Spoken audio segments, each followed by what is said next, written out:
Hi, my name is Joel Solomon. I'm a prosperity coach, and my mission is to help at least 100,000 people become financially free. So welcome to part 2, chapter 4 of the 9 money rules millionaires use. This chapter is called My Proprietary Stock Screen, and it's really a continuation of the last chapter, chapter 3, where we talked about do it yourself. So let's talk about a scenario. Joel, it's Black Warrior Resources. What's that? Oh, it's my next great idea. Why? Can it work? Oh, definitely. There's not a lot of these out there. No one knows about it. It trades for just over $1. And when they discover oil in the territory, it will jump to at least 5 or 10. How much do you want to invest? Well, what if they don't discover oil? Well, it can't go down much at all. It's just over $1. Okay, well, I have about 1,000 to spare now. Great. Do you want to send a check or should I pick it up? You're still in Merrick, right? Oh, I'll send it. So how much do you think, how many shares should I buy? Oh, you should buy at least 1,000. That'll be about $1,300. Okay, I'll do it. Thanks. Yes, this was the conversation I had with my stockbroker. My one and only stockbroker in 1988. He was a friend of a friend. And like many great salesmen, he sold me on the opportunity. I could make 5 to 10 times my money. I was sold in the idea of wealth. Did I do any research? Did I ask the appropriate questions? Did I ask, well, what's the probability of hitting $5 in the next 3 years? What's the probability of it hitting $10 in the next 3 to 5 years? What's the downside and what's that probability? How much money does the company make? What's its net income or operating income? What's its sales? Has it discovered oil before? Who runs the company? Do they own stock? Are they buying more? Who are the competitors? What's the profit margin? Their income divided by their sales.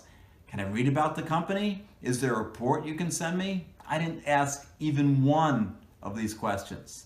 So what happened to Black Warrior? Well, my last memory of it was when I called up the same stockbroker and asked him how I record a company that has been delisted from a stock exchange. See, it went bankrupt and I lost all $1,300. Yes, invest in what you know. Why do we think we have to invest in some newfangled, that's a technical term, business to make money, to make our money work for us? Let me give you my 5-step proprietary stock screen. Some of my clients use it alone, but I'd recommend doing more research, like asking those 10 questions. Maybe you could even call up or email the investor relations of the company to ask those questions. Consider this, your daughter's shopping at Vanilla Sky because it has the coolest fashions for teenagers.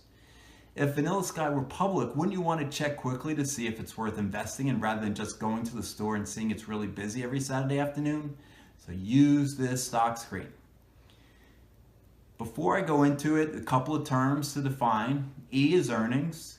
That's how much money the company makes. Revenues is how much they sell. And the PE is the price divided by their earnings per share. So let's get started. Step 1 is to see if their earnings per share growth is greater than 10%. So I compare this current quarter to the prior year's quarter. So let me give you an example. Amazon. For the second quarter of 2018, Amazon had earnings per share of $5.07. And in the second quarter of 2017, they had earnings per share of $1.25. So if you divide the $5.07 by $1.25, you get 306%. Well, that's greater than 10%, so we got a yes. We go to step 2. Step 2 is to see if their revenue growth is at least 5%.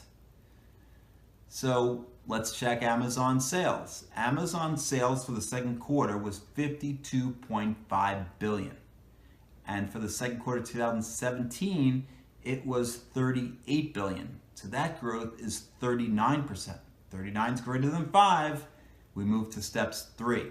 Step 3 is to check if 1 is greater than 2. So 1 was 306%, 2 is 39%. That's good. what you're doing in step 3 is checking to see if the company's operating margin is increasing or decreasing. So here it's increasing. Your earnings growth is growing quicker than your sales. Great, we move to step 4. Step 4 is to check to see if the earnings per share growth is greater than the PE. So let's calculate the PE for Amazon.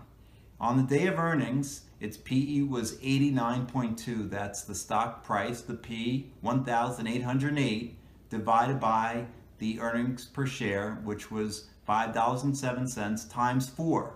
So you have to multiply by 4 because it's just 1 quarter. Now, some analysts use the trailing 12-month earnings. You can do that, or you can use the actual quarter's earnings and multiply by 4. So the PE is 89.2. So is the earnings per share growth greater than 89.2? It is. Remember, it's 306%. So 306 is greater than 89. Take off the percentage. And we got another yes. So we move to the final step. Step 5 is to see how the stock did on the day of earnings. Did it go up? And if you're conservative, you can check if it went better, it went up more than the stock market index. So on this particular day, Amazon was actually down 3%, and the stock market was up 0.25%. So it doesn't meet step 5, so you would not have bought it after the second quarter earnings on July 26, 2018. Interestingly enough, Amazon, until today, is actually down over 5.5%. So we made a good decision not to buy Amazon on that day. Thanks for watching. I believe in you.